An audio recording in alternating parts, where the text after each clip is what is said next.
The allegations against Russell Brand continue to be discussed in the media while we're still waiting for the police or the court of law to get involved. But MPs and the House of Commons have now decided to force social media platforms like Rumble and Twitter to cancel Russell Brand, even though he hasn't been found guilty.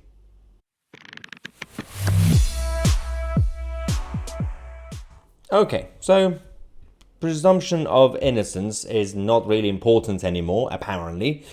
Obviously, as we always say, with anybody, allegations must be heard, should be taken seriously. We don't know who it is, we don't know what's going to happen, we don't know what's happened in the past. But you deal with that in the court, we know that. The problem we now have is that not only the media have decided to play lawyers and judges and jury, we know that, but MPs have decided to take it to a whole new level, and specifically one member of parliament and one specific committee. So this Russell Brand stuff is now escalated up to a point where YouTube have decided as a private company proactively to demonetize his channel for now, but they did it without being forced by MPs. So some people could say, well, it's a private company, they decided. Some people would say, yes, it's a private company, but we can still criticize their decision. Yeah, because it's still saying, well, why are they doing this? He hasn't been found guilty yet, right? But the issue we have is these people. Caroline Dage, MP, Tory MP, so-called Conservative MP. She's the chair of the Culture, Media, Sports Committee, right? Select Committee. Very important. She decided to become a little bit tyrannical by sending out letters to social media platforms like Twitter and Rumble, in a very passive-aggressive way initially, and then slightly aggressive way, to essentially force them to cancel Russell Brand, even though we're still waiting for any sort of court session. All right, this is what we're dealing with. This is a letter saying, Dear Chris, who's the Chief Executive Officer of Rumble. Dear Chris, I'm writing concerning the serious allegations regarding Russell Brand, okay? In the context of his being a content provider on Rumble with more than 1.4 million followers. The Culture, Media and Sports Committee is raising questions with broadcasters and production companies who previously employed Mr. Brand to examine both the culture of the industry in the past and whether the culture still prevails today. So that part, that's different. That's about, for example, getting in touch with the BBC or Channel 4 in regards to what happened in the past, because the allegations are about the past, right? When he was involved with the BBC, Russell Brand, or Channel 4. And that was when he had this sex addiction that he was open about, right? So that makes sense to investigate those companies at the time. But this is different. The rest of the letter says, however, we are also looking at his use of social media, including on Rumble, where he issued his preemptive response to the accusations made against him by the Sunday Times and Channel 4's dispatches. While we recognize that Rumble is not the creator of the content published by Mr. Brand, we are concerned that he may be able to profit from his content on the platform. What's it got to do with you? It's none of your business. He's currently not a guilty person, and he's making a video. What is got to do with you if he's making profit or not? Disgusting, vile creatures in Parliament. Anyway, we will be grateful if you could confirm whether Mr. Brand is able to monetize his content, including his videos relating to the serious accusations against him. If so, we would like to know whether Rumble intends to join YouTube in suspending Mr. Brand's ability to earn money on the platform. We would also like to know what Rumble is doing to ensure the creators are not able to use the platform to So this is the problem. At the beginning of the video, while I said, well, YouTube proactively decided to make that choice as a private company, right? But the problem with that culture is that when a YouTube decides, voluntarily to do something like that, as far as we know, right? As far as we know, they chose to do it first. That creates a domino effect, the snowball, that these tyrannical politicians like Caroline Dage are going to say, well, YouTube did it. Are you going to do it too? This is absolutely disgusting stuff.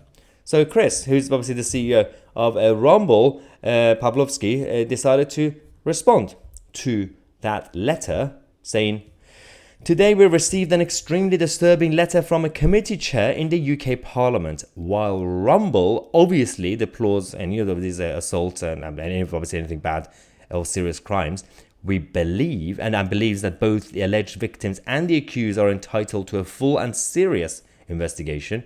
It is vital to note that recent allegations against Russell Brand have nothing to do with content on Rumble's platform. Just yesterday, YouTube announced that based solely on these media accusations, it was barring Mr. Brand from monetizing his video content. Rumble stands for very different values. We have devoted ourselves to the vital cause of defending a free internet, meaning an internet where no one arbitrarily dictates which ideas can or cannot be heard, or which citizens may or may not be entitled to a platform.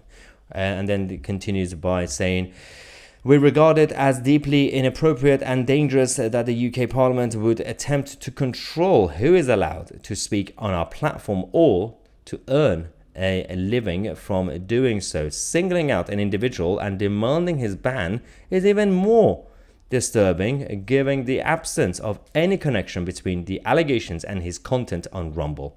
We don't agree with the behavior of many Rumble creators, but we refuse to penalize them for actions that have nothing to do with our platform. Yeah, they're just a platform, not a publisher. Although it may be politically and socially easier for Rumble to join a cancel culture mob, doing so would be a violation of our company's values and mission. We emphatically reject the UK's Parliament's demands. This is how you respond to cancel culture. But Rumble were not the only ones who were targeted. We also had Elon Musk's X, or Twitter. What is this X nonsense? I'm just going to continue to call it Twitter for the foreseeable future until they'll force me not to say Twitter. So Twitter was also approached by Caroline Dage and her minions of the MPs on the committee to ask Elon Musk to personally intervene on Russell Brand's status on Twitter. So boring. So boring. Carl Benjamin actually responded with something interesting, because we talk about Magna Carta on this channel a lot, as you guys know. He said, Caroline Dage has violated one of the few clauses of the Magna Carta which are still in effect, because most of the clauses of Magna Carta is no longer in effect in this country, legally speaking. The Englishman's property may not be arbitrarily seized or stripped from him without any lawful judgment. So this is actually what we're talking about. Only 4 of the 63 clauses in Magna Carta are still valid today. One of the part 13, 39 and 40 of enduring importance to people appealing to the Charter over the last 800 years are the famous clauses 39 and 40. This is what we're dealing with. No free man shall be seized, imprisoned, dispossessed, outlawed, exiled, or ruined in any way, nor in any way proceeded against, except by the lawful judgment of his peers and the law of the land. So if you are legally still an innocent person or not guilty, then you can't really be targeted by the establishment, by the state, or any sort of entity for your private property to be taken away from you. That's the key point. While obviously Magna Carta is at this point unfortunately redundant most of the time because of all the other laws that have been overriding it over the last few hundred years, and not really recently. But the foundation of Magna Carta is still valid in the country, and actually not just here, because it became the foundation of what we are having in terms of individual freedom and the rule of law across the Western world, at least in the Anglosphere, and especially the creation of the United States of America. Let me know what you think. I'm Tousi, and we are the media.